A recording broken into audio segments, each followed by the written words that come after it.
जय हिंद प्यारे बच्चों, स्वागत है आपका इस अमेजिंग प्लेटफॉर्म भौतिकी प्लस पर। आपको दिख गया हो गया, लिखा है लास्ट मोमेंट पर ऐसा क्या पढ़ें कि अच्छे मार्क्स आ जाएं। अब ये देखकर बहुत सारे बच्चों को तो अच्छा लगा होगा, बहुत सारे बच्चे परेशान भी हो रहे होंगे बहुत दिन से कि सर पूरे साल तो पढ़ाई हमने की नहीं, या जो कि वो समझ नहीं आया सर, तो ऐसा क्या करें कि सर कम से कम अच्छे मार्क्स तो आ जाएं हमारे। तो बेटा आज हम पढ़ने वाले हैं ऐसी कुछ खास चीजें, अगर आप इनको पढ़कर चले जाते हो तो आप अच्छे मार्क्स ला सकते हो। तो क्या पढ़ने वाले हैं उसके बारे में चर्चा कर लेता हूं। तो क्या करें जिससे हमारे ठीक मार्क्स आ जाएं। तो बेटा आप रेडी करिए मेरे साथ 3 चैप्टर्स, और 3 चैप्टर्स क्या हैं इनके बारे में तो बताऊंगा ही, लेकिन अगर आप इनको अच्छे से कर लेते हो तो आपके ठीक ठाक मार्क्स आ जाते हैं। थोड़ा बहुत आप पढ़ लेंगे। तो वो चैप्टर्स कौन कौन से हैं, पहले तो मैं आपको बता दूं कि भाई चैप्टर्स कौन कौन से, उनका वेटेज क्या है। तो बेटा सबसे पहले मैं बात करने वाला हूं आपसे वेव ऑप्टिक्स की। तो जो वेव ऑप्टिक्स है वो एग्जाम में पूछा जाता है बेटा हमसे 4 मार्क्स का। उसके बाद अगर मैं एटम्स की बात करूं, अगर मैं आपसे ड्यूअल नेचर की बात करूं, तो ड्यूअल नेचर का जो वेटेज है वो भी 4 मार्क्स है। एटम्स का जो वेटेज है वो भी 4 मार्क्स। हाँ जी, तो एटम्स के बाद बेटा हमें बात करनी है न्यूक्लियाई की। तो अगर मैं आपसे बात करूं न्यूक्लियाई की, तो न्यूक्लियाई का वेटेज भी हमारे लिए 4 मार्क्स है। और लास्ट में बचता है सेमीकंडक्टर, इसका भी वेटेज कितना है जी? नहीं, 4 नहीं है इसका वेटेज, इसका वेटेज है 7 मार्क्स का। टोटल अगर मैं वेटेज की बात करूं तो बेटा ये टोटल वेटेज होता है 4 4 4 16 और 7 23 मार्क्स। अगर हम एन वक्त पर अगर इन 3-4 चैप्टर्स को तैयार करके चले जाते हैं तो अच्छे मार्क्स आ जाएंगे। कम से कम फेल तो नहीं होने वाले हैं। थोड़ा सा आप पढ़ लोगे, थोड़ा सा मैं पढ़ा दूंगा, तो हम अच्छे से तैयार कर लेंगे। तो शुरू करते हैं बिना किसी देरी के। तो क्या आप एक्साइटेड हो सारे बच्चे? हाँ जी, मुझे लगता है आप सारे एक्साइटेड होंगे। तो जरा समझते हैं पहली जो हमारी बात है वो है क्या है। तो हम समझने वाले हैं वेव ऑप्टिक्स। तो भैया वेव ऑप्टिक्स में हमें सबसे पहले जो बात करनी है वो बात करनी है आपसे हाइगन्स का प्रिंसिपल। हाइगन ने क्या बताया था? देखो बेटा इस पूरे सेशन में मैं आपसे कट टू कट बात करने वाला हूं, बहुत ज्यादा डिटेल में बात करने वाला नहीं हूं क्योंकि चीजें आपने भी पढ़ी होंगी। तो मैं ये समझ के पढ़ा रहा हूं कि आपको पहले से थोड़ा बहुत आता होगा, आप जोड़ लोगे इस चीज से। तो सबसे पहले हम बात करने वाले हैं हाइगन्स प्रिंसिपल की। हाइगन ने क्या कहा था? हाइगन ने कहा था जो लाइट ट्रेवल करती है, जो वेव ट्रेवल करती है, वो वेव फ्रंट के फॉर्म में ट्रेवल करती है। मतलब एक प्राइमरी सोर्स से अगर वेव फ्रंट बनेगा तो उस वेव फ्रंट पर जितने भी पॉइंट्स होंगे वो किसका काम करेंगे? वो काम करेंगे बेटा सेकेंडरी सोर्स का। किसका? और अगर मैं ऐसे ऐसे आगे बात करूं आपसे तो जरा देखें क्या लिखा हुआ है। The principle tells how a wave front is propagate further in a medium according to him every point on the given wavefront called primary wavefronts acts as a fresh source of new disturbance called secondary wavelets which travels in all direction with the velocity of light in the medium। यानी पहले वाला जो wavefront होता है उस पर जो सारे पॉइंट्स होते हैं वो कैसा बिहेव करते हैं? लाइक अ सेकेंडरी सोर्स, या उनको हम सेकेंडरी वेवलेट्स भी बोल देते हैं।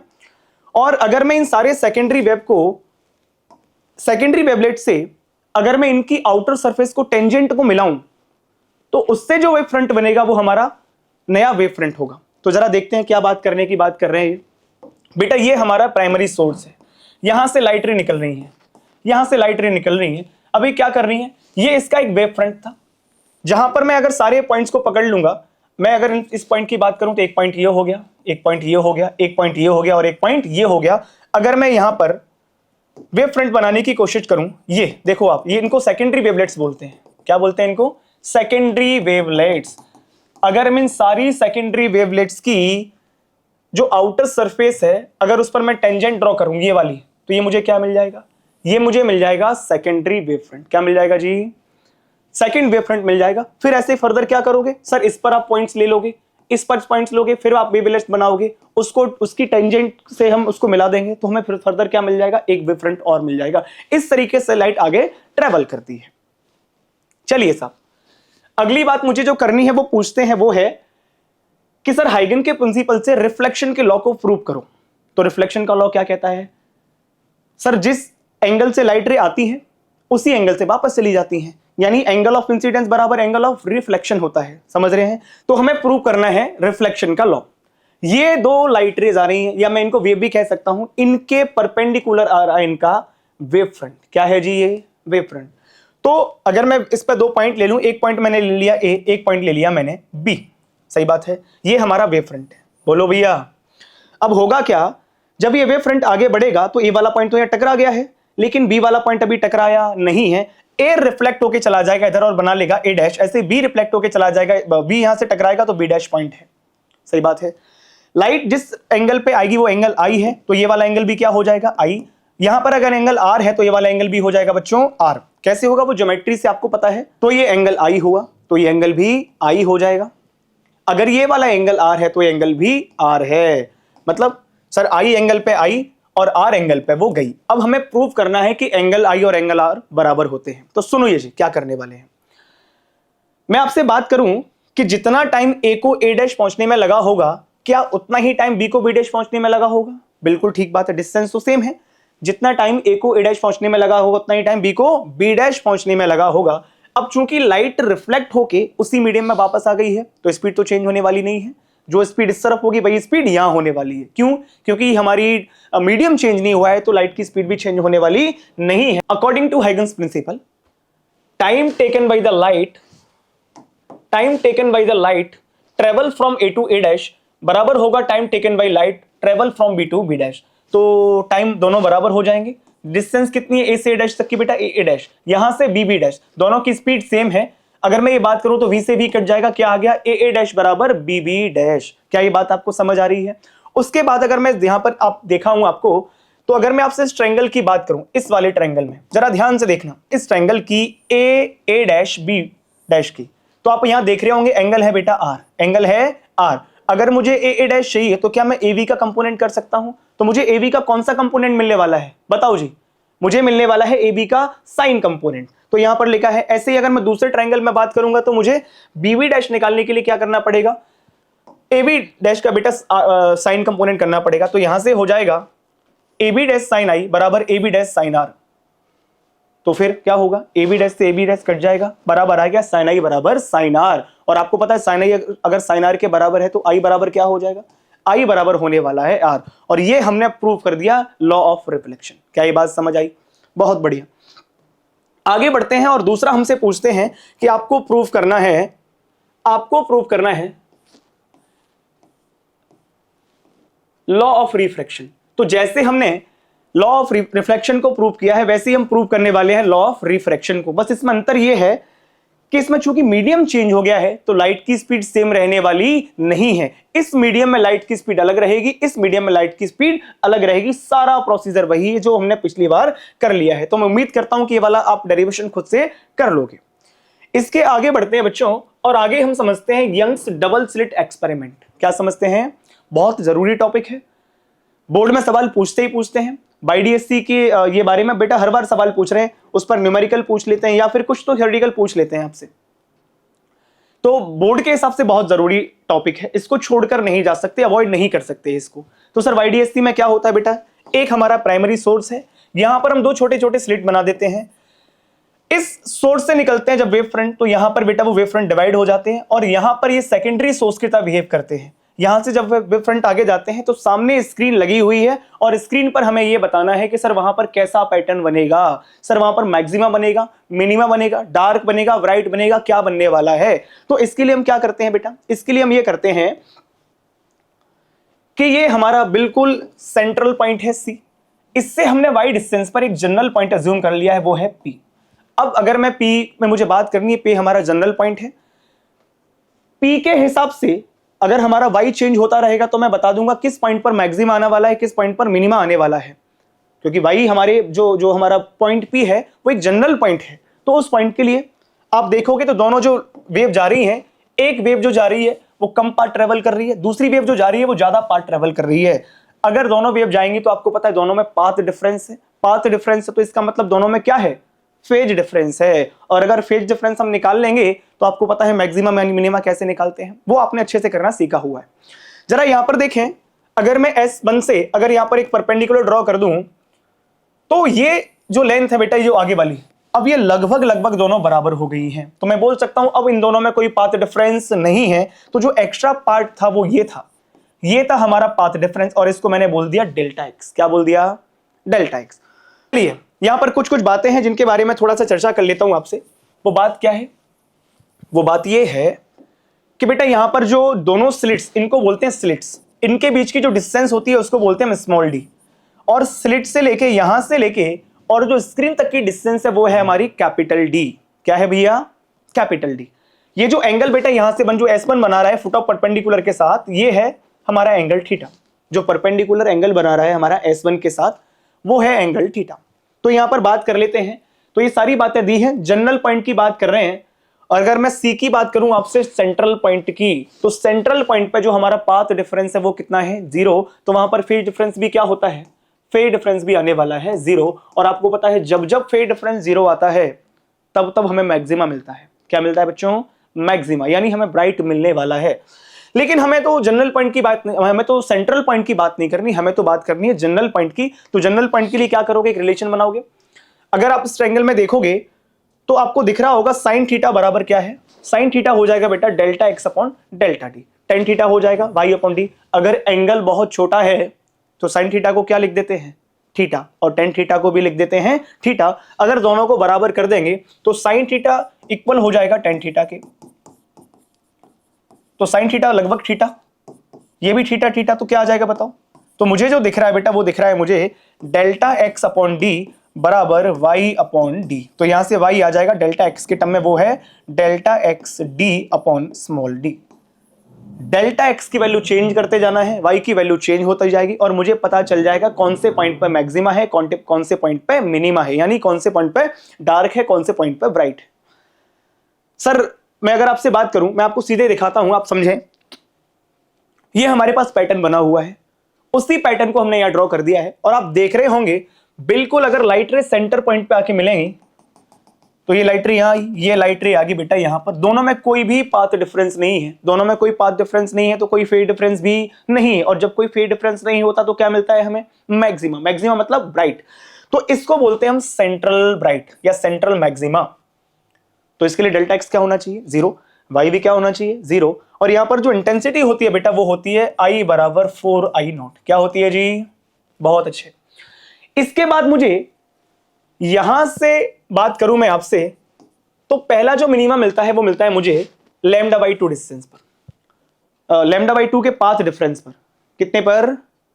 लैम्डा बाई 2 का अगर पाथ डिफरेंस रखूंगा तो मुझे क्या मिल जाएगा? पहला मिनिमा। तो उसके लिए वाई क्या हो जाएगा? डेल्टा एक्स की वैल्यू पुट करेंगे तो आ जाएगा lambda D by 2 D. Intensity हो जाएगी 0। अगला मुझे जो सेकंड मिनिमा मिलने वाला है वो मिनिमा मिलने वाला है जब पाथ डिफरेंस हमारा 3 लैम्डा बाई 2 हो जाएगा, या y की value 3 lambda D upon 2d हो जाएगी, इंटेंसिटी 0। चलिए दोस्तों, अगर मैं आपसे बात करूं कि मुझे मैक्सिमा कहां मिलने वाला है, तो मैक्सिमा मिलने वाला है मुझे इस पॉइंट पर।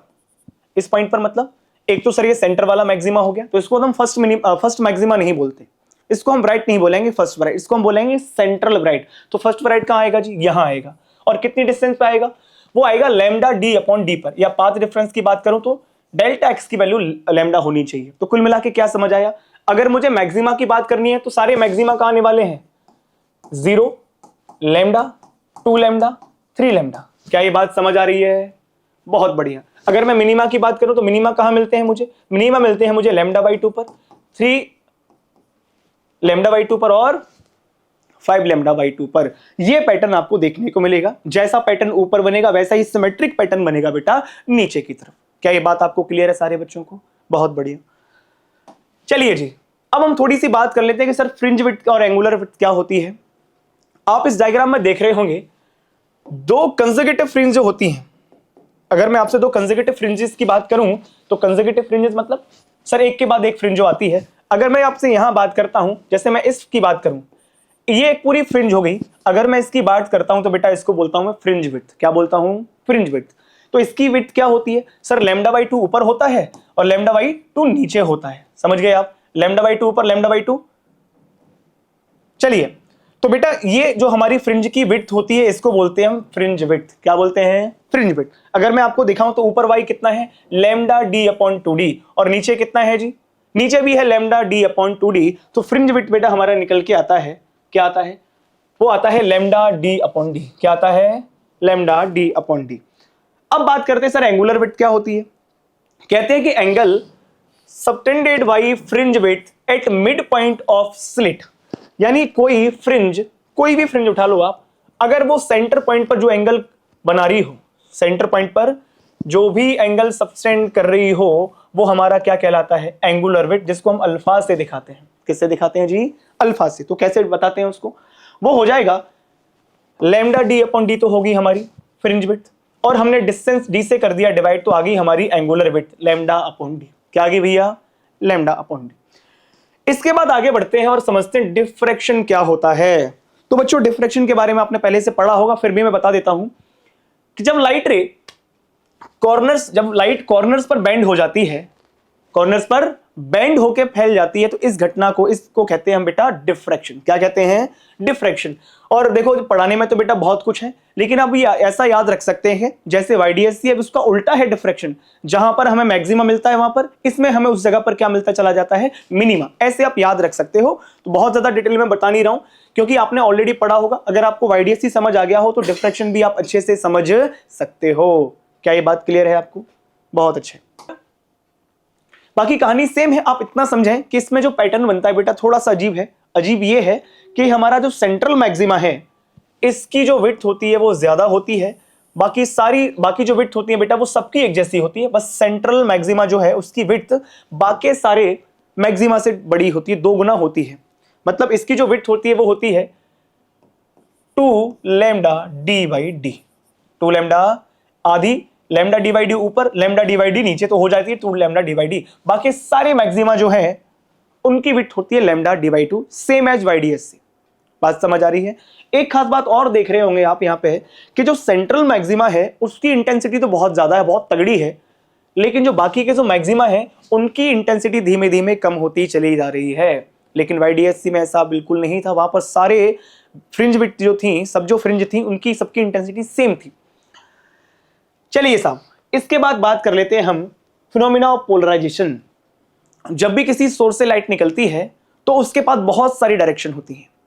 ऐसी लाइट को हम बोलते हैं अनपोलराइज्ड लाइट। क्या बोलते हैं, अनपोलराइज्ड लाइट।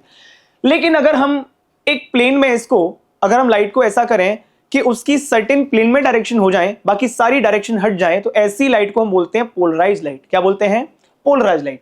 तो कैसे करते हैं, अगर मैं आपको यहां दिखाऊं तो बेटा ये इसके पास बहुत सारी डायरेक्शन है, बहुत सारी, इसको बोलेंगे हम अनपोलराइज्ड लाइट। लेकिन अगर हम इसको पोलराइड से निकालें, पोलराइड से गुजारें, तो जिसके पास एक डायरेक्शन हो जाएगी वो हो जाती है हमारी पोलराइज्ड लाइट। क्या हो जाती है सर, कैसे करते हैं इसको, वो मैं आपको समझाने वाला हूं।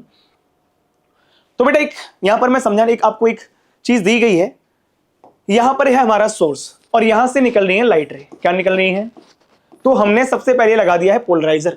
क्या लगा दिया है, अब पोलराइजर की खास बात क्या है, इसमें ये जो एक्सिस होता है इसको हम बोलते हैं ट्रांसमिशन एक्सिस। क्या बोलते हैं, यानी जो भी लाइट की डायरेक्शन या जो भी इलेक्ट्रिक फील्ड जो भी हम बोल रहे हैं वेव की डायरेक्शन इसके अलोंग है, वो वाली तो बाहर आ जाएगी, बाकी सबको ब्लॉक कर देता है।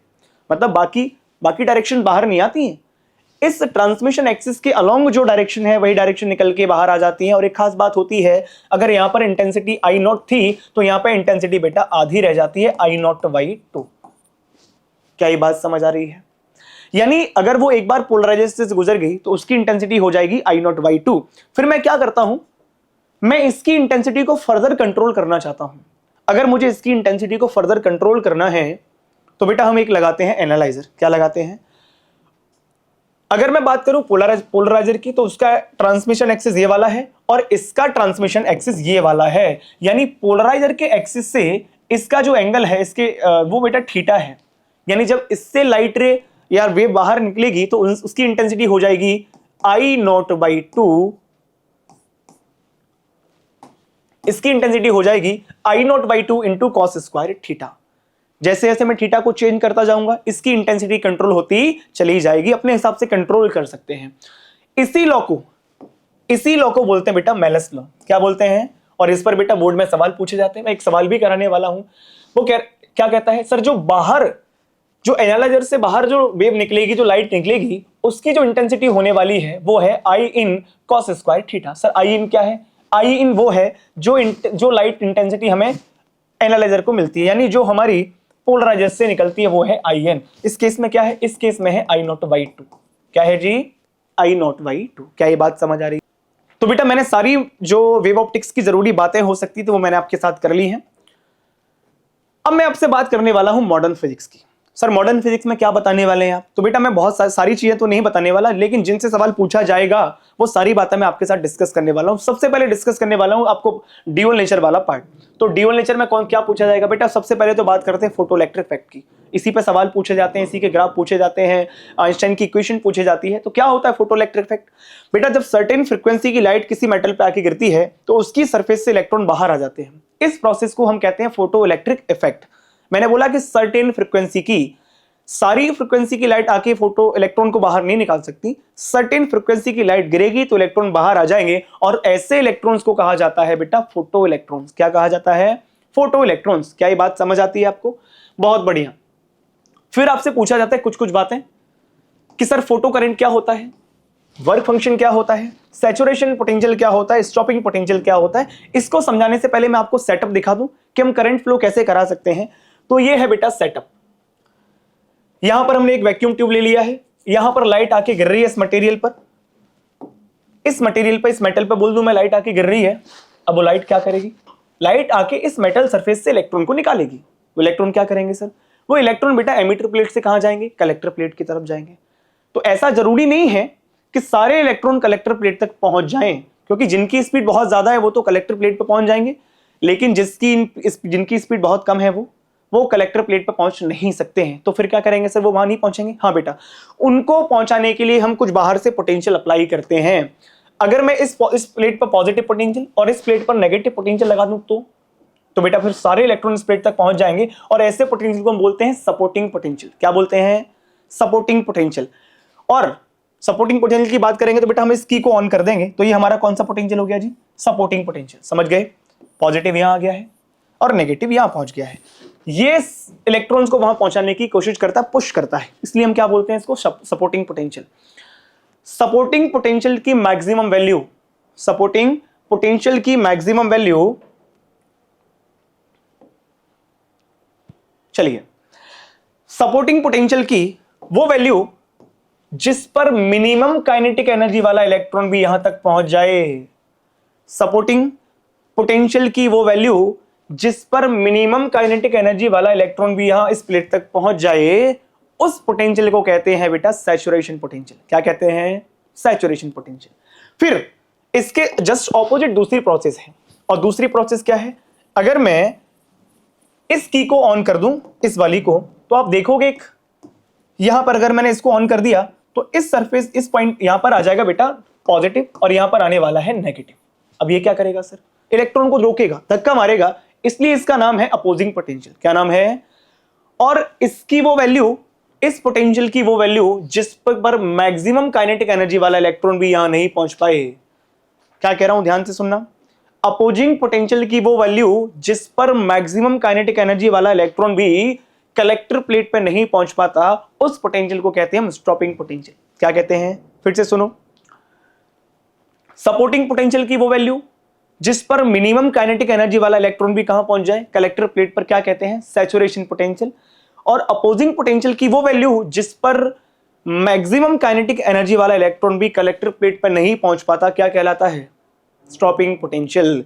तो ये बात मैं आपसे कर सकता हूं। चलिए जी, फोटो करंट क्या होता है? सर मेटल से इलेक्ट्रॉन निकलते हैं, फिर वो एमिटर से कलेक्टर तक पहुंचते हैं तो करंट फ्लो कराते हैं, जिसको हम फोटो करंट कहते हैं, और इसको बेटा हम आईपी से डिनोट करते हैं, आईपी से। फिर वर्क फंक्शन क्या होता है सर? देखो जी, ऐसा नहीं है कि सारे लाइट आके इलेक्ट्रॉन तो निकाल देगी। एक मेटल का वर्क फंक्शन होता है, उतनी मिनिमम एनर्जी तो आपको देनी पड़ेगी ना उसको। तो वो मिनिमम एनर्जी जिसके देने के बाद इलेक्ट्रॉन बाहर आना स्टार्ट हो जाते हैं, उस एनर्जी को या उसको हम बोलते हैं वर्क फंक्शन। समझ गए? यानी इतनी एनर्जी आपको मेटल को देनी ही पड़ेगी तब जाके इलेक्ट्रॉन बाहर आएंगे। फिर बात करते हैं सैचुरेशन पोटेंशियल की। सैचुरेशन पोटेंशियल अभी बता चुका हूं। सपोर्टिंग पोटेंशियल की वो वैल्यू जिस पर मिनिमम काइनेटिक एनर्जी वाला इलेक्ट्रॉन भी कलेक्टर प्लेट पर पहुंच जाए और करंट बहा दे, उसको हम कहते हैं सैचुरेशन पोटेंशियल। स्टॉपिंग पोटेंशियल क्या होता है जी? स्टॉपिंग पोटेंशियल होता है कि अपोजिंग पोटेंशियल की वो वैल्यू जिस पर मैक्सिमम काइनेटिक एनर्जी वाला इलेक्ट्रॉन भी कहां ना पहुंच पाए? कलेक्टर प्लेट पर। समझ गए? बहुत बढ़िया। आ जाइए बच्चों, आइंस्टाइन की इक्वेशन क्या थी? तो आइंस्टाइन ने जो इक्वेशन बताई थी वो कही थी कि जो एनर्जी लेकर आएंगे, जो फोटॉन्स की एनर्जी होगी वो क्या होगी? वो लेकर आते हैं बेटा एच न्यू, और वर्क फंक्शन, हाँ, इतनी लेकर आए, इतनी खा गए, तो बची कितनी? एच न्यू माइनस फाइव, इतनी एनर्जी से बेटा इलेक्ट्रॉन भागेगा कोई, जिसकी एनर्जी होगी मैक्सिमम, वो होगी H nu minus five not. यही बताया था आइंस्टीन ने, समझ गए। फिर इसको थोड़ा सा मॉडिफाई कर लेते हैं। क्या मैं काइनेटिक एनर्जी की जगह ऐसा लिख सकता हूं, half m v max square, हाँ जी बिल्कुल, h nu minus five naught, या फाइव भी लिख देते हैं। क्या मैं इसको ऐसा भी लिख सकता हूं, E into V S. Sir V S क्या है? वी एस है बेटा स्टॉपिंग पोटेंशियल। क्या है? अगर मुझे इतनी तेजी से भागते हुए इलेक्ट्रॉन को रोकना है जिसकी काइनेटिक एनर्जी के मैक्सिमम है, तो मुझे ई इंटू वी एस इतनी एनर्जी लगानी पड़ेगी, यानी मुझे वी एस पोटेंशियल अप्लाई करना पड़ेगा, तब मैं उस इलेक्ट्रॉन को रोक पाऊंगा। तो मैं इसको भी ऐसे भी लिख सकता हूं, ई वी एस बराबर एच न्यू माइनस फाइव। बेटा ये दोनों इक्वेशन हमारी काम की है, तीनों ही काम की हैं। बाकी इन दोनों इक्वेशन से हम ग्राफ बनाएंगे। अभी ग्राफ पूछ लेते हैं आपसे कि काइनेटिक एनर्जी और फ्रीक्वेंसी के बीच में ग्राफ बताओ। आपसे पूछ लेते हैं कि स्टॉपिंग पोटेंशियल और फ्रीक्वेंसी के बीच में ग्राफ बताओ। इन ग्राफ्स की हम चर्चा करने वाले हैं। तो सबसे पहले तो बेटा हम वीआई ग्राफ देख लेते हैं, एक्सपेरिमेंट का क्या वीआई ग्राफ आता है। तो बेटा वीआई ग्राफ के लिए मैं यहां पर बना रहा हूं,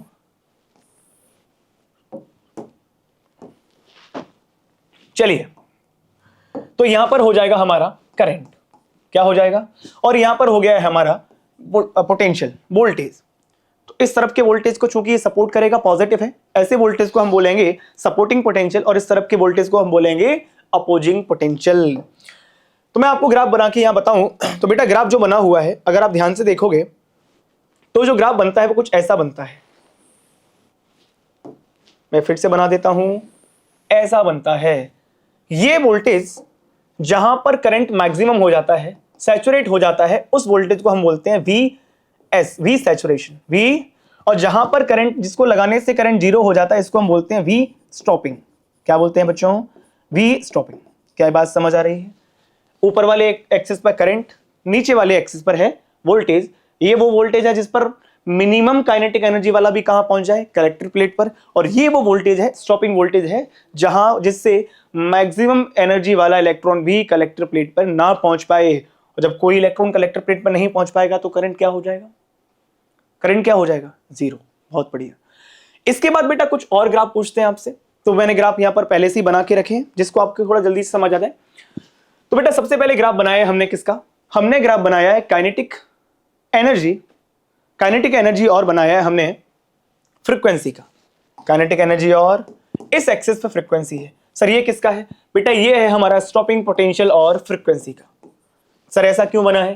पहली बात तो आप मुझे बताओ, भी मैंने आपको इक्वेशन बताई थी, क्या अगर मैं बात करूं ईवीएस, क्या वो एच न्यू माइनस फाइव होता है? हाँ सर बिल्कुल। तो क्या मैं वीएस को ऐसा लिख सकता हूं, H upon E nu minus five upon E? बिल्कुल सही बात है। अगर मैं Y equals to M X plus C से कंपेयर करूं, अगर मैं कंपेयर करने लग जाऊं y equals to M X plus C से, तो मुझे दिख रहा है वी एस हमारा क्या है, y, m क्या है, h अपॉन ई, और c क्या है, माइनस फाइव अपॉन ई। यानी जो हमारा स्लोप रहने वाला है वो h अपॉन ई रहने वाला है, जो इंटरसेप्ट रहने वाला है वो माइनस फाइव अपॉन ई रहने वाला है।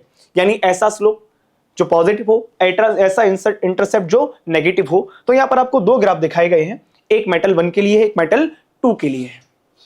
आपको स्लोप पूछ लेते हैं, स्लोप बताओ क्या होगा। तो बेटा याद रखना है, जब वीएस और आप फ्रीक्वेंसी का ग्राफ बनाते हैं तो जो स्लोप होता है हमारा वो होता है h अपॉन ई, और इंटरसेप्ट जो होता है वो माइनस फाइव अपॉन ई होता है, यानी नेगेटिव इंटरसेप्ट होता है। सर ये दो मेटल अलग अलग मेटल्स के लिए है क्या? हाँ, चूंकि अलग अलग मेटल्स के लिए जो वर्क फंक्शन होगा वो दोनों के लिए अलग अलग होगा। तो वर्क फंक्शन दोनों का अलग अलग है, तो उनका दोनों का इंटरसेप्ट भी अलग अलग है, लेकिन दोनों का स्लोप क्या रहेगा? सेम। याद रखना, स्लोप कभी भी वर्क फंक्शन पर या मेटल पर डिपेंड नहीं करता है, इस बात को याद रखना। और यहां पर बेटा जो ग्राफ बनाया है वो काइनेटिक एनर्जी और फ्रीक्वेंसी के बीच बनाया गया है।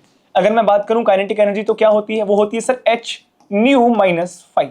अगर मैं फिर से कंपेयर करूं तो काइनेटिक एनर्जी हमारी वाई एक्सिस पर आ जाएगी, न्यू हमारा फ्रीक्वेंसी हमारा इस एक्सिस पर आ जाएगा, एक्स पर। ये हमारा स्लोप हो जाएगा। इस बार स्लोप होने वाला है बेटा एच। क्या होने वाला है? एच। और इंटरसेप्ट होने वाला है फाइव, तो आपको दिख भी रहा होगा। तो मुझे लगता है ग्राफ आपको समझ आ गए होंगे। तो बेटा अभी हमने ग्राफ देखा वोल्टेज और करंट के बीच में। अब हम ग्राफ देखने वाले हैं, कुछ अलग अलग ग्राफ पूछे जाते हैं। जैसे कभी पूछा जाता है कि यार इंटेंसिटी को तो चेंज कर दो लेकिन फ्रीक्वेंसी को चेंज ना करो। और आपको पता है अगर इंटेंसिटी कांस्टेंट है तो करंट चेंज होने वाला नहीं है, मतलब सैचुरेशन करंट हमें एक जैसा मिलने वाला है। तो सर फ्रीक्वेंसी चेंज होगी तो उससे क्या होगा, उससे काइनेटिक एनर्जी चेंज होगी, और काइनेटिक एनर्जी चेंज होगी तो मुझे अलग अलग फ्रीक्वेंसी के लिए अलग अलग काइनेटिक एनर्जी होगी, तो मुझे अलग अलग स्टॉपिंग पोटेंशियल लगाना पड़ेगा। तो पहले मैं इसी की बात कर लेता हूं। इंटेंसिटी कांस्टेंट है, इंटेंसिटी बेटा हमारी कांस्टेंट है, ये है कांस्टेंट। फिर तो इंटेंसिटी कांस्टेंट है तो सर आईपी भी कांस्टेंट हो जाएगी, मतलब सैचुरेशन करंट भी क्या हो जाएगा, कांस्टेंट। तो सर अलग अलग क्या होगा, अलग अलग हो जाएगा हमारा स्टॉपिंग पोटेंशियल। कैसे होगा जरा देखें। तो बेटा ये है हमारा करंट आईपी, और ये है फोटो करंट, और ये है बेटा हमारा पोटेंशियल। समझ में आ रहा है। तो अगर मैं बात करूं कि दोनों के लिए, पहली तो बात तो मुझे पता है अलग अलग फ्रीक्वेंसी है, अलग अलग फ्रीक्वेंसी के लिए ग्राफ बना रहा हूं। तो अगर मैं पहली फ्रीक्वेंसी के लिए ग्राफ बनाऊं तो वो कुछ ऐसे बनने वाला है, ऐसा। ये हमारा सैचुरेशन पोटेंशियल है Vs, और वी सेट, और ये है हमारा स्टॉपिंग पोटेंशियल Vs1 बोल देता हूं। ये हमारा है किसी एक फ्रीक्वेंसी पे, और मैं फ्रीक्वेंसी को भी बोल रहा हूं न्यू1 है वो। दूसरी फ्रीक्वेंसी के लिए अगर मैं ग्राफ बनाऊं तो दूसरी फ्रीक्वेंसी के लिए जो ग्राफ बनने वाला है वो कुछ ऐसा बनने वाला है। क्या ये बात समझ आ रही है आपको? हाँ। लेकिन दूसरी फ्रीक्वेंसी के लिए काइनेटिक एनर्जी अलग होगी, काइनेटिक एनर्जी अलग होगी तो उसको रोकने के लिए स्टॉपिंग पोटेंशियल भी मुझे अलग लगाना पड़ेगा। तो यहां पर होने वाला है Vs2। समझ गए जी? Stopping potential 1, stopping potential 2। लेकिन जो सैचुरेशन करंट है बेटा दोनों का वो सेम है, सैचुरेशन करंट सेम है। पहले करंट थोड़ा डिफरेंट था, लेकिन सैचुरेशन करंट क्या है बेटा, सेम। दोनों का सैचुरेशन करंट सेम है। दूसरा ग्राफ जो मुझसे बनवाते हैं वो बनवाते हैं किस किस के लिए, उसमें हम क्या करते हैं, फ्रीक्वेंसी को तो कर देते हैं जी कांस्टेंट, फ्रीक्वेंसी हमारी हो जाती है कांस्टेंट, लेकिन जो इंटेंसिटी है उसको करते हैं जी चेंज। इंटेंसिटी चेंज होगी तो आईपी भी हमारा फोटो करंट भी चेंज होगा, और फोटो करंट चेंज होगा तो आपको पता है फिर क्या करना पड़ेगा, बताओ। दोनों सैचुरेशन करंट अलग अलग हो जाएंगे, सही बात है। लेकिन अगर फ्रीक्वेंसी कांस्टेंट है तो काइनेटिक एनर्जी भी कांस्टेंट होगी, और उन्हें रखने के लिए हमें एक ही पोटेंशियल लगाना पड़ेगा। यानी इस बार हमारे स्टॉपिंग पोटेंशियल चेंज होने वाले नहीं हैं। तो बेटा मैंने बनाया यहां पर ग्राफ, जरा देखें। ये है V और ये है I करंट। तो अगर मैं पहली इंटेंसिटी के लिए ग्राफ बनाऊं तो बेटा जो ग्राफ बनने वाला है वो कुछ ऐसा बनने वाला है। ये हमारा क्या है बताओ, Vs। ये क्या है, V स्टॉपिंग, ये सैचुरेशन है बेटा V सेट, और ये है V स्टॉपिंग। समझ गए? लेकिन अगर मैं दूसरा ग्राफ बनाऊं तो कैसा बनने वाला है सर, दूसरा ग्राफ यहीं से शुरू होगा क्योंकि सैचुरेशन स्टॉपिंग पोटेंशियल तो सेम होगा। तो ये ग्राफ ऐसा बनेगा कुछ और ऐसा बन जाएगा। दोनों के लिए जो सैचुरेशन करंट है बेटा वो अलग अलग आने वाला है। यहां पर करंट हमारा कम है और यहां पर करंट हमारा ज्यादा है, क्योंकि यहां पर ज्यादा इंटेंसिटी है तो ज्यादा करंट, कम इंटेंसिटी है तो कम करंट। क्या ये बात समझ आ रही है सारे बच्चों को? बहुत अच्छे। आगे बढ़ते हैं और समझते हैं बेटा डी ब्रॉगली हाइपोथेसिस। क्या है डी ब्रॉगली हाइपोथेसिस? जब हम कह रहे थे कि भैया जो लाइट है जिसको वेव होना था वो क्या बनी घूम रही है, पार्टिकल। तो सारे पार्टिकल्स जिनके पास वेलोसिटी स्पीड है वो भी तो वेव का नेचर शो कर सकते हैं। हाँ, क्योंकि नेचर को तो सिमेट्री पसंद है। जिसको वेव होना था वो पार्टिकल बनी घूम रही है, तो जिनको पार्टिकल होना है वो भी तो वेव बन सकते हैं। हाँ, तो बेटा ये डी ब्रॉगली ने अपनी एक हाइपोथेसिस दी थी। और फिर हम बात कर लेते हैं आपसे कि डी ब्रॉगली में जो मैटर वेव कहा था उनको, तो मैटर वेव की जो वेवलेंथ होती है वो क्या होती है। तो बेटा मैटर वेव की जो वेवलेंथ उन्होंने बताई थी वो बताई थी लैम्डा बराबर h/p। p मतलब सर मोमेंटम होता है m इंटू v। क्या ये बात समझ आ रही है? लेकिन कई बार क्या होता है कि वेवलेंथ को आपसे वो काइनेटिक एनर्जी के टर्म्स में बोलते हैं। तो आपको पता है काइनेटिक एनर्जी और मोमेंटम में क्या रिलेशन होता है? तो वो होता है सर p²/2m। क्या होता है? तो यहां से जब वैल्यू पुट करते हो तो वेवलेंथ का फॉर्मूला आ जाता है बेटा h/√2m के, h/√2m के। क्या ये बात आपको समझ आती है? फिर इसके कुछ और फॉर्मूलेज भी हैं। अगर मैं किसी चार्ज पार्टिकल की बात करूं, कोई चार्ज पार्टिकल है क्यों जिसको v पोटेंशियल से एक्सेलरेट करा गया है, तो उसके पास काइनेटिक एनर्जी कितनी होगी बताओ? उसके पास काइनेटिक एनर्जी होने वाली है सर q इंटू वी। तो अगर मैं k की वैल्यू यहां पुट कर दूं तो मुझे लैम्डा क्या मिलने वाला है? लैम्डा मिलने वाला है h/√2m⁴ क्या ये बात समझ आ रही है? बोलो भैया। ये सारे फॉर्मूले आपसे भी पूछता है, इस पर सवाल भी आपसे पूछ लेता है। इसके बाद मुझे पढ़ना है बेटा वो है alpha particle scattering, experiment by Rutherford. तो जब थॉमसन की बात कर रहे, थॉमसन का जो एटॉमिक मॉडल था, थॉमसन की बात कर रहे थे, तो थॉमसन का जो एटॉमिक मॉडल था वो तो गलत था। उसके बाद रदरफोर्ड आए, और रदरफोर्ड ने क्या करके देखा बेटा, वो देखा अल्फा स्कैटरिंग एक्सपेरिमेंट करके दिखाया। और उन्होंने क्या करा, उन्होंने एक रेडियो एक्टिव सोर्स लिया, और रेडियो एक्टिव सोर्स लिया तो वहां से बेटा हमारे अल्फा पार्टिकल्स निकलने लगे। अल्फा पार्टिकल्स आ रहे हैं, ये हमने कोलिमेटर लगा दिया है बीम को इंटेंस करने के लिए। यहां से बहुत एनर्जी में, मतलब आप समझो 5.5 मेगा इलेक्ट्रॉन वोल्ट की एनर्जी से यहां से अल्फा पार्टिकल्स आते हैं, यहां जाते हैं, और ये हमने सामने लगा दिया है बेटा गोल्ड फॉइल। क्या लगा दी है, जिसकी जो विड्थ है, वो थिकनेस है, वो कितनी है, 10⁻⁻8 मीटर के आसपास की थिकनेस है। तो जब यहां से अल्फा पार्टिकल जाते हैं गोल्ड फॉइल में से बेटा, जाते टकराते हैं, एक जिंक सल्फाइड की स्क्रीन हमने लगाई हुई है, और जिंक सल्फाइड की स्क्रीन पर वो आगे जाके उससे गिरते हैं। जिंक सल्फाइड की स्क्रीन पर वो आगे जाके बेटा उससे टकराते हैं। तो यहां से कुछ ऑब्जर्वेशंस आई। अच्छा सर, वो पता कैसे चलता है इलेक्ट्रॉन का अल्फा पार्टिकल कहां टकरा रहा है? सर, उसके लिए हमने लगा रखा है एक माइक्रोस्कोप डिटेक्टर। वो इस पूरी स्क्रीन पर बेटा घूमता है और डिटेक्ट करता है कि अल्फा पार्टिकल्स कहां के गिरे हैं। चलिए भैया, तो कुछ ऑब्जर्वेशंस थी जो यहां से हम देख लेते हैं। ऑब्जर्वेशंस क्या थी, वो कह रहे हैं कि most of the alpha particles pass through the gold foil without any appreciable deflection, यानी बहुत सारे, ज्यादातर अल्फा पार्टिकल्स बिल्कुल सीधे निकल गए, उनमें कोई डिफ्लेक्शन देखने को नहीं मिला। फिर पता चला कि only 0.14% of the incident alpha particles scattered by the more than 1 degree, यानी 1 डिग्री से ज्यादा डिफ्लेक्ट होने वाले जो अल्फा पार्टिकल्स है वो कितने थे, बहुत कम, 0.14%। कह रहे हैं कि 8000 में से एक अल्फा पार्टिकल, 8000 में से एक अल्फा पार्टिकल बेटा 90 डिग्री से ज्यादा एंगल पर डेविएट हुआ, डिफ्लेक्ट हुआ। तो इनसे क्या, ये सारी ऑब्जर्वेशंस थी हमारी। सर, इसी में एक सवाल पूछ लेते हैं। एक कॉन्सेप्ट है जिसको हम बोलते हैं distance of closest approach. Distance of closest approach क्या होता है कि जब यहां से बेटा अल्फा पार्टिकल भागता हुआ आता है तो क्या होता है, ये हमारा, मान लो हमारा न्यूक्लियस है, ये न्यूक्लियस है, और यहां से अल्फा पार्टिकल भागता हुआ आ रहा है बिल्कुल इसी डायरेक्शन में, इसके सेंट्रल लाइन की अलोंग भागता हुआ आया आया आया आया, यहां जाके बेटा वो लौट जाता है। लौट क्यों जाता है सर, लौट क्यों जाता है? लौट इसलिए जाता है क्योंकि अल्फा पार्टिकल के पास होता है पॉजिटिव चार्ज, और न्यूक्लियस के पास भी होता है जी पॉजिटिव चार्ज Z/E। इसके पास कितना होता है सर, 2E। तो दोनों के बीच में एक तगड़ा रिपल्शन होता है। रिपल्शन की वजह से इस डिस्टेंस तक तो आ जाता है, फर्दर बेटा इसके पास आ नहीं पाता। इस डिस्टेंस को हम बोलते हैं डिस्टेंस ऑफ क्लोजेस्ट अप्रोच।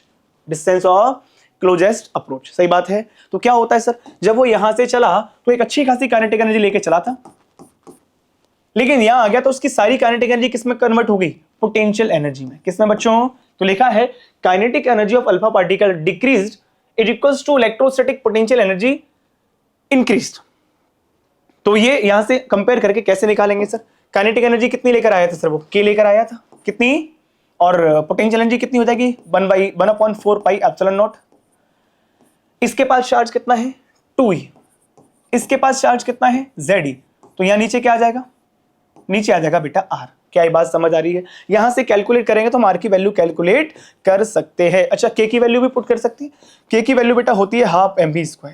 क्या होती है जी, क्या ये बात समझ आ रही है? तो यहां से हम R की वैल्यू निकाल लेते हैं। इस पर वो सवाल पूछता है आपसे, तो मुझे लगता है अगर न्यूमेरिकल आएगा तो आप कर लोगे वैल्यू पुट करके। अगर थ्योरेटिकल पूछे जाएगा तो आप कर लेना कि सारी काइनेटिक एनर्जी किसमें कन्वर्ट हो जाती है बेटा, पोटेंशियल एनर्जी में। क्या ये बात समझ आई? फिर बेटा बोहर के जो पोस्टुलेट है उसकी बात करनी है, बोहर एटॉमिक मॉडल की। तो पहला पोस्टुलेट उन्होंने क्या दिया था, तो पहला पोस्टुलेट कहा था, क्या कहा था, उन्होंने कहा था कि इलेक्ट्रॉन रिवॉल्व करते हैं सर्कुलर ऑर्बिट में, और उनको रिवॉल्व करने के लिए जो सेंट्रीपिटल फोर्स रिक्वायर्ड होता है वो कौन देता है, यहां पर है न्यूक्लियस।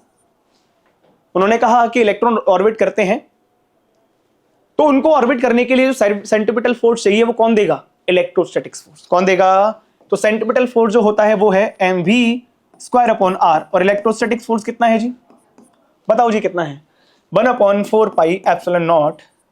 न्यूक्लियस के पास चार्ज कितना है ZE, इलेक्ट्रॉन के पास कितना है जी E/r²। अपॉन, सर ये R क्या है, R है बेटा इस ऑर्बिट की रेडियस, इस ऑर्बिट की रेडियस R। यहां इलेक्ट्रॉन रिवॉल्व कर रहा है ऐसे, समझ गए? ये तो था पहला पोस्टुलेट। दूसरा पोस्टुलेट क्या था, दूसरा पोस्टुलेट ये था कि इलेक्ट्रॉन केवल उन्हीं ऑर्बिट में ऑर्बिट करेगा जिनका एंगुलर मोमेंटम h अपॉन 2 पाई का क्या हो जी, इंटीग्रल मल्टीपल, यानी h अपॉन 2 पाई का क्या हो जाए, वो इंटीग्रल मल्टीपल, यानी और एंगुलर मोमेंटम क्या होता है, वो होता है mvr। क्या होता है जी, mvr। और तीसरा पोस्टुलेट क्या था, तीसरा पोस्टुलेट के बारे में उन्होंने कहा कि जब इलेक्ट्रॉन लो एनर्जी लेवल से या लो एनर्जी स्टेट से हाई एनर्जी स्टेट में जाना चाहता है n1 से n2 में, तो एक फोटोन एब्जॉर्व करेगा। अगर इसकी एनर्जी E2 मान लूं, इसकी एनर्जी E1 मान लूं, तो कितनी एनर्जी रिक्वायर्ड होगी उसको जाने के लिए, सर वो होगी E2 minus E1, E2 minus, और एनर्जी देगा कौन, एनर्जी देगा फोटोन h न्यू वाला, पक्की बात है। फिर उन्होंने दूसरा कहा, सर दूसरा क्या कहा था उन्होंने, दूसरा कहा था कि अगर कोई इलेक्ट्रॉन अपर स्टेट से लोअर स्टेट में आना चाहेगा तो एनर्जी रिलीज करेगा, एनर्जी रिलीज करेगा, और किसके टर्म्स में रिलीज करेगा, फोटोन के फॉर्म में। क्या बात समझ आ रही है, लोअर एनर्जी स्टेट से ऊपर जाना है तो एनर्जी गेन करेगा, लेगा फोटोन के फॉर्म में, और अगर बाहर जाना हो तो, मतलब ऊपर से नीचे आना हो तो एनर्जी रिलीज करेगा, किसके टर्म्स में, फोटोन के टर्म्स में। क्या ये बात समझ आती है बेटा। फिर कुछ कुछ कैलकुलेशंस हैं, जैसे वो आपसे रेडियस पूछता है, जो हमने अभी ये देखा था पोस्टुलेट्स, उससे हमने इक्वेशन बना ली थी ये कुछ, तो इन इक्वेशन को सॉल्व करके आपसे कुछ चीजें पूछता है। सबसे पहले पूछता है रेडियस का फॉर्मूला क्या है, तो रेडियस का फॉर्मूला होता है बेटा C/137 Z upon n। Sir Z क्या है, Z है हमारा एटॉमिक नंबर, n क्या है सर, जिस ऑर्बिट में वो घूम रहा है, शेल। C लाइट की स्पीड है, 137 आ गया बेटा। फिर आपसे पूछते हैं कि रेडियस क्या होगा, तो रेडियस का फॉर्मूला क्या है, रेडियस का फॉर्मूला है बच्चों 0.529 n square upon z angstrom. क्या है, 0.529 into n square upon z angstrom है, ये है मीटर पर सेकंड में। फिर वो आपसे पूछते हैं sir kinetic energy, potential energy क्या है और टोटल एनर्जी क्या है। तो बेटा अगर मैं बात करूं आपसे, चूंकि जब इलेक्ट्रॉन ऑर्बिट करता है तो आपको पता है बाउंडेड होता है, तो उसकी पोटेंशियल एनर्जी क्या होगी, अट्रैक्शन में है तो पोटेंशियल एनर्जी क्या है, नेगेटिव है। तो इसकी जो पोटेंशियल एनर्जी आई बेटा, वो आती है, पोटेंशियल एनर्जी आती है कितनी, वो आती है -13.6 Z square upon n square. क्या ये बात समझ आती है, इलेक्ट्रॉन वोल्ट में। और जो काइनेटिक एनर्जी होती है, सॉरी बच्चों थोड़ा सा चेंज करते हैं, जो पोटेंशियल एनर्जी आती है वो आती है -27.2 Z square upon n square electron volt. और जो काइनेटिक एनर्जी होती है वो तो सर कभी नेगेटिव नहीं होती, हाँ बिल्कुल ठीक बात है, वो होती है positive 13.6 Z square upon n square electron volt. आप देख रहे होंगे कि जो पोटेंशियल एनर्जी है वो नेगेटिव है, और नेगेटिव भी कितना, काइनेटिक के 2 टाइम्स, काइनेटिक के जब इनको जोड़ते हैं, सम करते हैं, तो आती है टोटल एनर्जी, और टोटल एनर्जी भी बेटा क्या आएगी, नेगेटिव। क्यों आएगी, क्योंकि पोटेंशियल एनर्जी बहुत ज्यादा नेगेटिव है, तो आ जाएगा -13.6 Z square upon n square electron volt. Total energy है बेटा नेगेटिव, इसलिए जो इलेक्ट्रॉन है वो कैसा है, बाउंडेड है। क्या है बच्चों, इनके ऊपर बेटा सवाल पूछे जाते हैं, तो आप ध्यान रखना ये सारी चीजें। अगर मुझे एनर्जी कैलकुलेट करनी हो फर्स्ट शेल की, तो कैसे करूंगा, तो एन की वैल्यू 1 पुट कर दूंगा। सेकंड शेल की करनी हो तो सेकंड शेल की आएगी तो एन की वैल्यू 2 पुट कर देंगे। क्या ये बात समझ आ रही है आपको, बहुत बढ़िया। इसके बेटा आपसे बात करते हैं वो एटॉमिक स्पेक्ट्रा की, एटॉमिक स्पेक्ट्रा की। तो बेटा स्पेक्ट्रा में तो बहुत कुछ है नहीं ज्यादा, उसमें क्या है आपको सीरीज याद रखनी है सर, लाइमन, बामर, पास्टन, ब्रैकेट और फुंड। लाइमन सीरीज कौन सी होती है,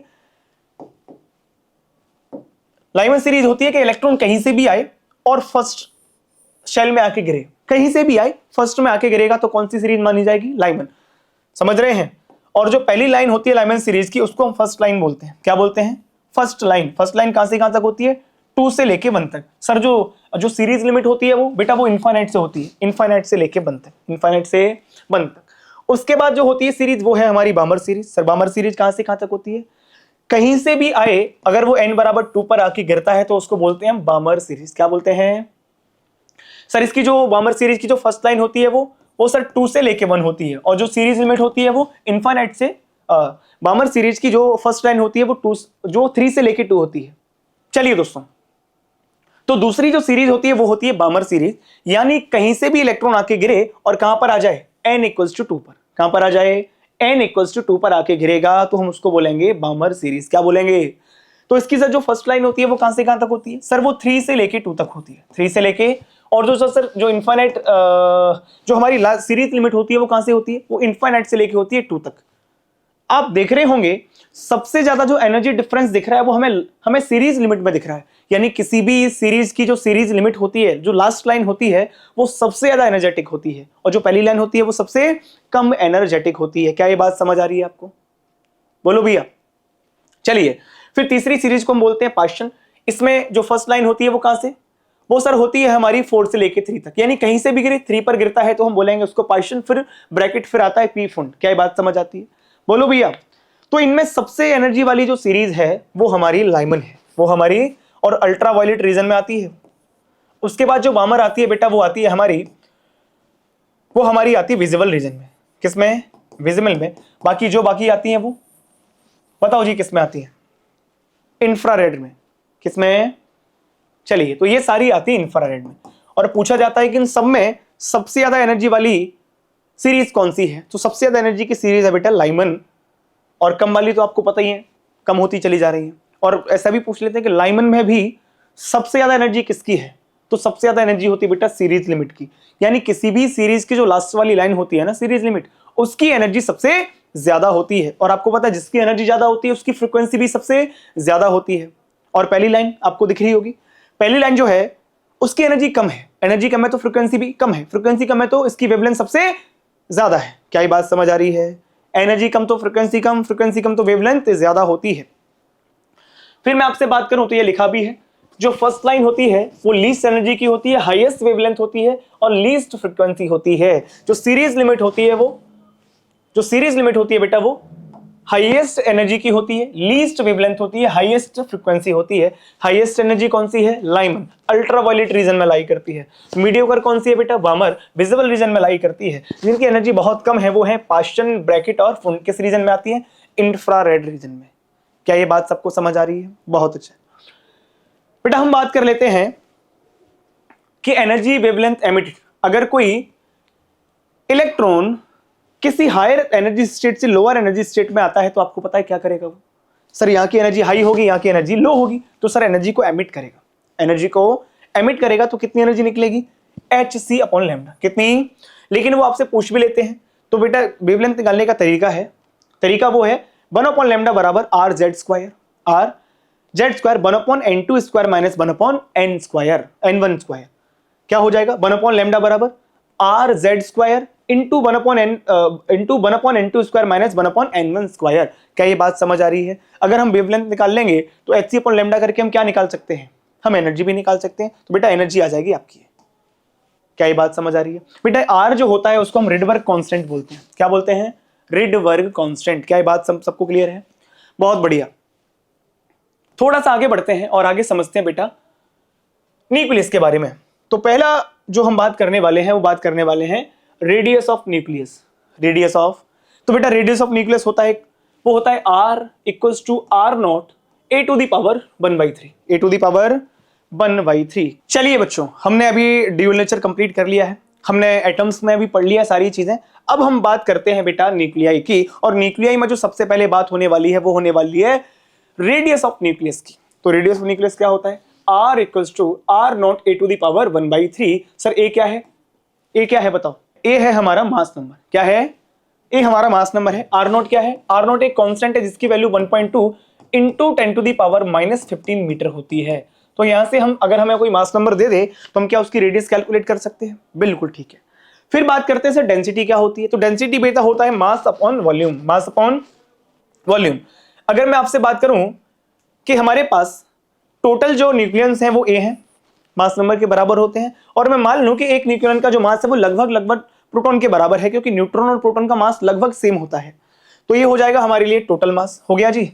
और वॉल्यूम क्या हो जाएगा? 4/3 पाई r3। आर की वैल्यू उठा के पुट कर दोगे यहां से तो आ जाएगा, सारी चीजें कट पिट जाएंगी और डेंसिटी आ गई 2.29 इंटू 10⁻17 किलोग्राम पर metre cube.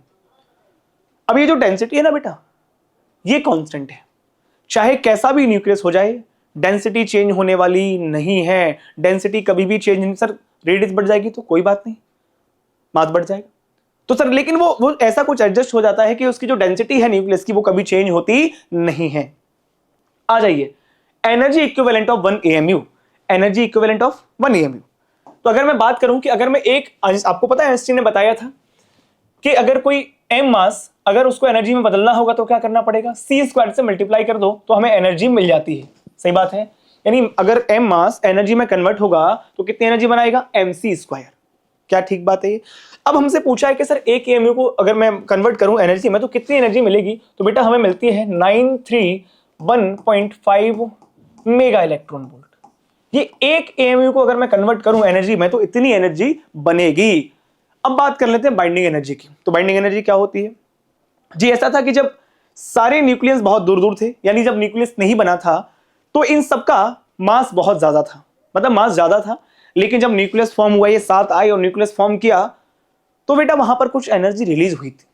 Energy sir release कैसे हुई होगी? अगर यहां पर मास मान लो सबका मास m1 था और यहां पर मास था बेटा m2, तो देखा गया, मास को देखा गया तो पता चला जो m2 मास है वो m1 से कम है। इसका मतलब मास कम हो गया है। ये मास कहां चला गया होगा सर? ये एनर्जी में कन्वर्ट हो गया होगा। यानी जब इनको न्यूक्लियस बनाया गया होगा तो एनर्जी बेटा रिलीज हुई होगी बहुत सारी। और वो एनर्जी कैसे निकालेंगे बेटा? अगर मैं m1 माइनस m2 कर दूं तो यही तो डिफरेंस आया है। यहां पर मास m1 था, यहां पर मास m2 है। डिफरेंस करोगे तो बेटा डेल्टा m आने वाला है। अगर मैं इस डेल्टा m को c² से मल्टीप्लाई कर दूं तो, हाँ सर, c² से मल्टीप्लाई कर दोगे तो क्या मिल जाएगा, एनर्जी। यही हमारी बाइंडिंग एनर्जी है। यानी पूरे न्यूक्लियस को बांधने के लिए जितनी एनर्जी मुझे लगेगी वो क्या है, बाइंडिंग एनर्जी। क्या ये बात समझ आ रही है आपको? अब बात कर लेते हैं बेटा मास डिफेक्ट। जैसा कि मैं आपसे कह रहा था कि जब हमारे न्यूक्लियम सारे दूर दूर थे तो उनका मास सबका अलग था, लेकिन जब वो न्यूक्लियस बन गया, फॉर्म हो गया, तो मास हो गया कम। सर वो मास कहां चला गया? मास बेटा एनर्जी में कन्वर्ट हो गया होगा।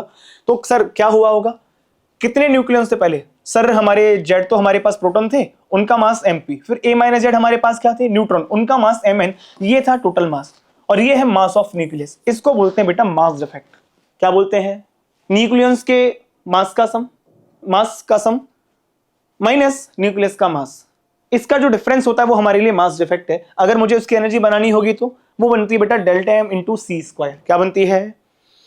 चलिए बात कर लेते हैं binding energy per nucleon and stability. ऐसा देखा गया कि जिन जिन जिन न्यूक्लियस की बाइंडिंग एनर्जी पर न्यूक्लियन बहुत ज्यादा है वो बहुत स्टेबल होते हैं, और जिनकी बाइंडिंग एनर्जी पर न्यूक्लियन कम है वो कम स्टेबल होते हैं। तो ग्राफ बेटा एनसीईआरटी में दिया गया है, ये ग्राफ पूछते हैं, इस पर सवाल भी पूछ लेते हैं। तो आपको दिख रहा होगा अगर मैं बात करूं आपसे ड्यूटेरियम की बात करूं या ट्राइटियम की बात करूं तो ये बहुत छोटे न्यूक्लियस है।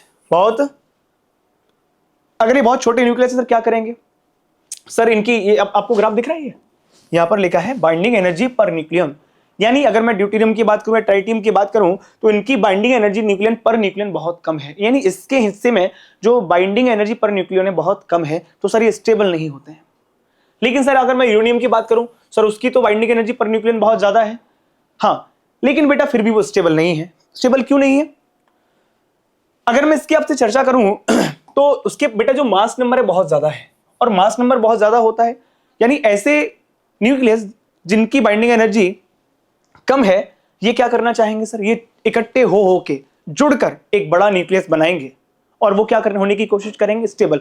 लेकिन जो बड़ा न्यूक्लियस है सर वो ये टूटकर छोटे छोटे न्यूक्लियस में टूटेगा और क्या होने की कोशिश करेगा, स्टेबल। तो इस प्रोसेस को हम फिजन कहते हैं। जब कोई बड़ा न्यूक्लियाई टूटता है छोटे छोटे न्यूक्लियाई में, बड़ा न्यूक्लियस टूटता है छोटे छोटे न्यूक्लियाई में, तो उसको हम बोलते हैं फिजन। और दो छोटे छोटे मिलकर एक बड़ा बनाते हैं तो उसको हम बोलते हैं बेटा फ्यूजन।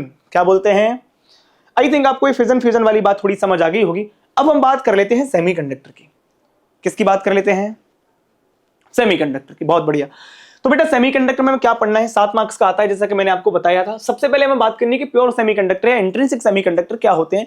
वे सेमीकंडक्टर जिनमें किसी भी प्रकार की मिलावट नहीं है वे कहलाते हैं pure semiconductor. An intrinsic semiconductor is a pure undoped material like silicon or germanium. It only conducts electricity due to thermal energy, causes some electrons to break free.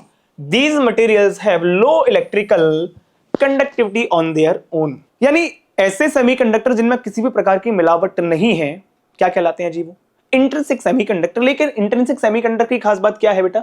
ये बात है कि उनमें जो चार्ज कैरियर्स होते हैं, इलेक्ट्रॉन्स होल होते हैं, बहुत कम होते हैं। तो उनकी कंडक्टिविटी बहुत कम होती है। तो फिर हम सर क्या करेंगे कंडक्टिविटी बढ़ाने के लिए? हम सर मिलावट करेंगे। मिलावट करने से जो सेमीकंडक्टर बनता है उसको बोलते हैं एक्सट्रिंसिक सेमीकंडक्टर। यानी वे सेमीकंडक्टर, अगर मैं प्योर सेमीकंडक्टर में या तो ट्राइवेलेंट या तो पेंटावेलेंट इंप्योरिटी मिला देता हूं, तो इसके मिलाने से सेमीकंडक्टर बनता है वो एक्सट्रिंसिक सेमीकंडक्टर बनता है। और एक्सट्रिंसिक सेमीकंडक्टर दो प्रकार के होते हैं, पी टाइप और N type. Sir N type कैसे बनता है? जब हम पेंटावेलेंट इंप्योरिटी मिलाते हैं, क्या मिलाते हैं? पेंटावेलेंट इंप्योरिटी मिलाते हैं तो बनता है एन टाइप, और जब हम ट्राइवेलेंट इंप्योरिटी मिलाते हैं तो बनता है बेटा पी टाइप। मैं बात करूं एन टाइप सेमीकंडक्टर और पी टाइप सेमीकंडक्टर की, तो एन टाइप सेमीकंडक्टर क्या होता है सर? इसमें हम मिलाते हैं पेंटावेलेंट इंप्योरिटी। पेंटावेलेंट क्यों बोल रहा हूं? क्योंकि उसकी आउटर शेल में होते हैं 5 इलेक्ट्रॉन, तो 5 में से क्या करता है? एक को डोनेट कर देता है। एक को, अगर सारे पेंटावेलेंट इंप्योरिटी एक एक इलेक्ट्रॉन डोनेट कर देंगे तो इलेक्ट्रॉन की कंसंट्रेशन बढ़ जाती है, होल की रह जाती है कम। यानी एन टाइप में इलेक्ट्रॉन होते हैं ज्यादा, होल होते हैं कम, कंडक्टिविटी बढ़ जाती है। ऐसे अगर मैं बात करूं आपसे, तो देखो जरा, ये आपको सिलिकॉन का स्ट्रक्चर दिख रहा है, इसमें हमने फास्फोरस मिला दिया है, और फास्फोरस के जो 4 इलेक्ट्रॉन थे उन्होंने तो बना लिया कोवेलेंट बॉन्ड, 5वां इलेक्ट्रॉन रह गया बेटा खाली। अब जैसे ही मैं हल्की से टेम्परेचर बढ़ा दूंगा तो इलेक्ट्रॉन फ्री हो जाएगा। इलेक्ट्रॉन फ्री हो जाएगा तो बेटा हमें तो फ्री इलेक्ट्रॉन की जरूरत है, तो अगर एक एक इंप्योरिटी एक एक इलेक्ट्रॉन डोनेट कर देगी तो इलेक्ट्रॉन की संख्या बढ़ जाएगी। फिर मैं और टेम्परेचर बढ़ाऊंगा तो क्या होगा? सर कुछ बॉन्ड भी टूट जाएंगे। बॉन्ड टूट जाएंगे तो अगर टेम्परेचर से अगर बॉन्ड टूटते हैं बेटा तो क्या होता है? जितने इलेक्ट्रॉन उतने होल्स, जितने इलेक्ट्रॉन उतने। अल्टीमेटली ये देखा जाता है कि एन टाइप सेमीकंडक्टर में इलेक्ट्रॉन ज्यादा होते हैं, होल कम होते हैं। अगर मैं बात करूं आपसे पी टाइप सेमीकंडक्टर की, तो बेटा पी टाइप सेमीकंडक्टर क्या होता है? जब हम प्योर मटेरियल में, प्योर सेमीकंडक्टर में जब हम ट्राइवेलेंट इंप्योरिटी मिलाते हैं तो सर उसकी आउटर शेल में 3 इलेक्ट्रॉन होते हैं। बिल्कुल ठीक बात है। तो सर वो क्या करेगा? सर वो पड़ोसी वाले इलेक्ट्रॉन को खा लेगा। तो पड़ोसी वाले इलेक्ट्रॉन को खा लेगा तो सर पड़ोस की जगह खाली हो जाएगी ना? हाँ, उस खाली जगह को होल कहेंगे। क्या कहेंगे? खाली जगह को होल। इस प्रकार से होल की कंसंट्रेशन बढ़ जाती है, यानी एक एक इंप्योरिटी एक एक होल क्रिएट कर देती है, तो होल की संख्या बढ़ जाती है, इलेक्ट्रॉन की संख्या कम हो जाती है। क्या बात समझ आ रही है? यानी होल ज्यादा होते हैं, इलेक्ट्रॉन्स कम होते हैं। बोलो भैया। तो ये बात मैंने आपके साथ कर ली है। अब सर ये इसका स्ट्रक्चर क्या है? तो जरा देखो, आपने सिलिकॉन लिया, सिलिकॉन का स्ट्रक्चर था, उसमें मिला दिया आपने बोरॉन। बोरॉन मिला दिया तो सर उसके 3 इलेक्ट्रॉन थे आउटर शेल में, उन्होंने बना लिया कोवेलेंट बॉन्ड। ये जगह रह गई खाली और ये जगह खाली है, तो क्या? जैसे ही हमने थोड़ा सा टेम्परेचर बढ़ाया, ये पड़ोसी वाला इलेक्ट्रॉन यहां आके बैठ गया। यहां बैठ गया तो वहां क्या बन जाएगा? वहां बन जाएगा बेटा होल। क्या बन जाएगा? यानी हर एक एक एटम, बोरोन एटम एक एक इलेक्ट्रॉन को ले लेगा, एक्सेप्ट कर लेगा, इसलिए इनका नाम एक्सेप्टर भी होता है। और वहां पर उनका नाम, एक एक इलेक्ट्रॉन देते हैं तो क्या होता है? डोनर। तो यहां पर एक एक इलेक्ट्रॉन एक्सेप्ट कर लेगा, तो यहां पर क्या क्रिएट हो जाएगा? होल। यानी एक इंप्योरिटी एक होल क्रिएट कर देती है। तो इसी प्रकार से बेटा बहुत सारे होल बन जाते हैं और होल की कंसंट्रेशन ज्यादा हो जाती है, इलेक्ट्रॉन की कम होती है। आ जाइए फिर हम बात करते हैं बायसिंग की। तो बेटा 2 तरीके की बायसिंग होती है, एक होती है फॉरवर्ड बायसिंग, एक होती है रिवर्स बायसिंग। फॉरवर्ड बायसिंग क्या करते हैं सर? जब हम पी पर लगाते हैं हाई, एन पर लगाते हैं लो, तो जो बाहर वाला इलेक्ट्रिक फील्ड है, जो बाहर हम वोल्टेज लगाए उसकी वजह से जो फील्ड आया है, और जंक्शन का जो इलेक्ट्रिक फील्ड था वो ऑपोजिट डायरेक्शन में थे। मतलब सर, मतलब ये कि जो हमने, अगर मैं बात करूं आपसे, तो बेटा ये हमारा मटेरियल है, ये P है, ये N है, ये हमने लगाया यहां पर हाई पोटेंशियल, ये लगा दिया लो पोटेंशियल। तो यहां पर कुछ आयंस होते हैं, negative negative negative, positive positive positive. तो एक अंदर इलेक्ट्रिक फील्ड सेट हो जाता है इस तरफ, और बाहर वाला इलेक्ट्रिक फील्ड इस तरफ होता है।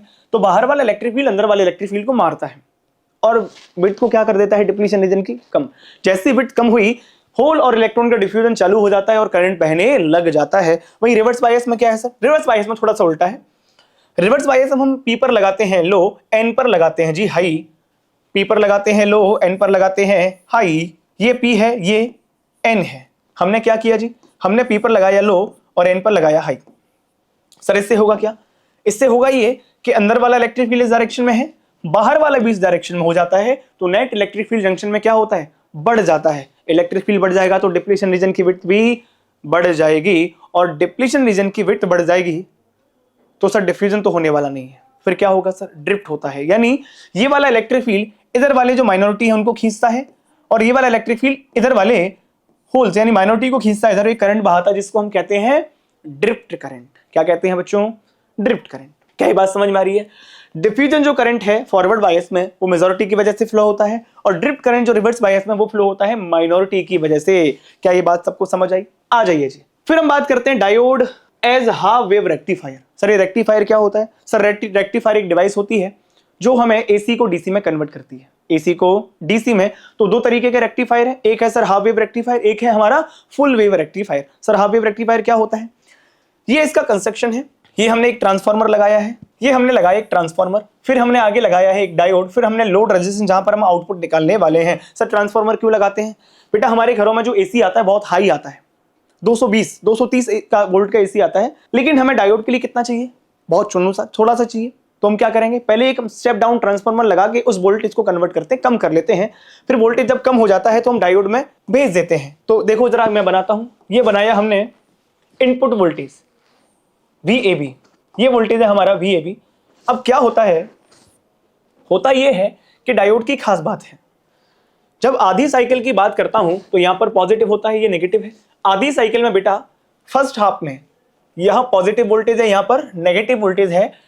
अब जैसे ही P पर हाई हुआ, N पर लो हुआ, डायोड हो जाता है फॉरवर्ड बायस, डायोड हो जाता है फॉरवर्ड बायस, और डायोड हो जाएगा बेटा शॉर्ट। क्या हो जाएगा? और एक करंट फ्लो कर जाएगा ऐसे, ऐसे वाला। यानी कुल मिला के जो वोल्टेज यहां पर है वही वोल्टेज कहां जाता है? आउटपुट में। कहां जाता है? क्योंकि डायोड तो शॉर्ट हो गया है, तो ये वाला टर्मिनल कहां ऐड हो गया? यहां पर, और ये वाला यहां पर। यानी इनपुट का वोल्टेज बराबर आउटपुट का वोल्टेज। यानी जब हमारी पॉजिटिव साइकिल है तो हमें जो आउटपुट मिलता है वो सेम एज इनपुट मिलता है, सेम एज इनपुट। जैसा इनपुट है वैसा ही आउटपुट मिलता है। सर अगली नेगेटिव साइकिल में क्या होता है?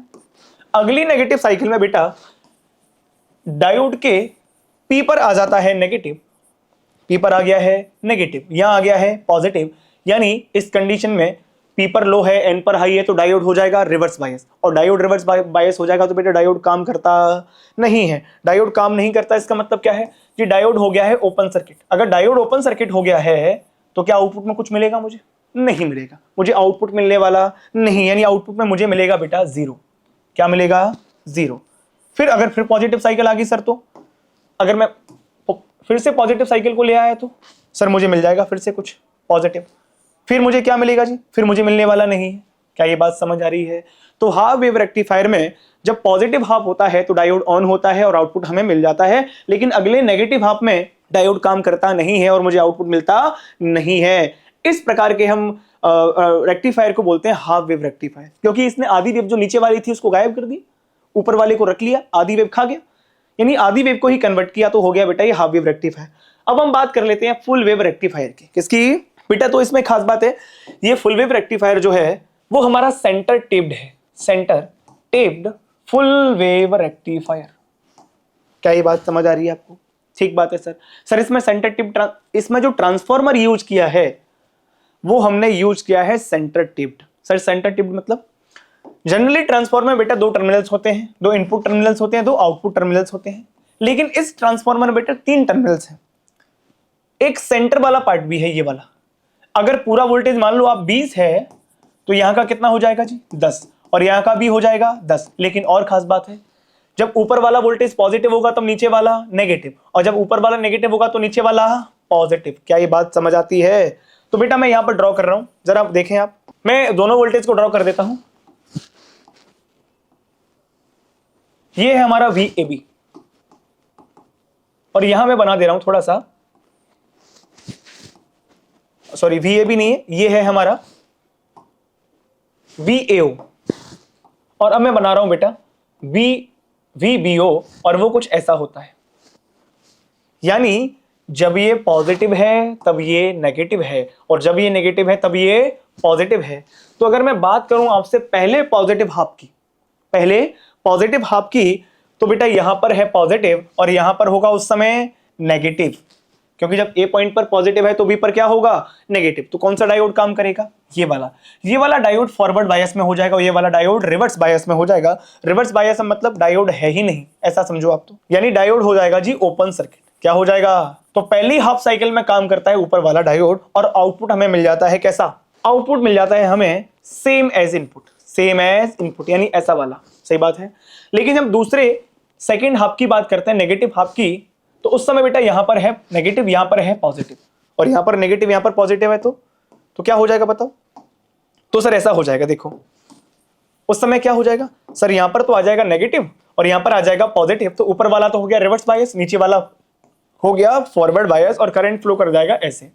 तो हमें आउटपुट मिल जाएगा इस डायोड की वजह से, नीचे वाले की वजह से। तो नीचे वाले की वजह से मिलेगा तो ऐसा ही मिल जाएगा सेम। तो बेटा हमें मिलने वाला है ऐसा आउटपुट। क्या ये बात आपको समझ आ रही है? यानी पहली पॉजिटिव हाफ में कौन सा डायोड काम करने वाला है? D1। और दूसरी हाफ साइकिल में कौन सा काम करने वाला है? D2। यानी दोनों हाफ साइकिल में एक डायोड काम करता है, पहली वाली में पॉजिटिव, दूसरी वाली में नेगेटिव। तो हमें इस बार दोनों डायोड की वजह से आउटपुट मिलता है और ऐसा आउटपुट मिलता है।